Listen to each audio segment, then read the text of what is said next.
అండి. ఇవి వచ్చి సిరిధాన్యాల్లో ఒక రకం అరికలు అనమాట.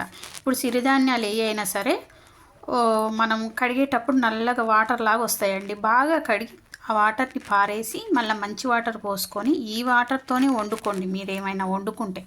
అంతేగాని కొంచెంమంది ఏం చేస్తారంటే ఈ వాటర్ను పారేయొద్దు. ఫస్ట్ శుభ్రంగా కడుక్కోవాలి. ఈ సిరిధాన్యాలు ఏ అయినా సరే బాగా శుభ్రంగా కడుక్కొని ఈ వాటర్ వేసుకుంటాం కదా, ఈ వాటర్తోనే వండుకోండి.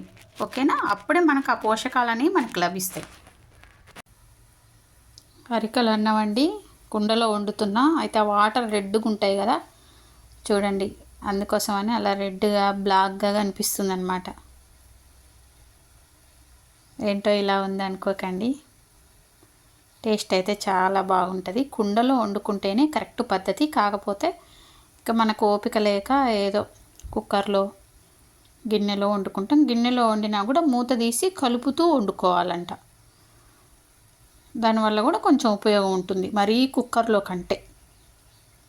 ఓకేనా? మీరు కూడా అరికలు సిరిధాన్యాలు ఏ అయినా వండుకుంటే ఇలా కుండలో కానీ లేదంటే గిన్నెలో వండుకున్నప్పుడు అలా కలుపుతూ కానీ వండుకోండి. ఓకేనా? ఇప్పుడు ఒకసారి మూత తీసి చూద్దాము ఎలా ఉందో.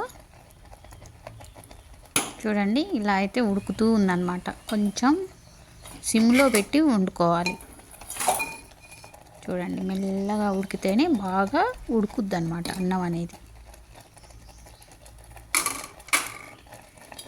కిచిడి ఎలాగైనా చేసుకోవచ్చండి, మన ఇష్టం, ఎలాగైనా చేసుకోవచ్చు. కర్రీతో తినాలనుకుంటే కాస్త అన్నంలాగా వండుకుంటే బాగుంటుంది.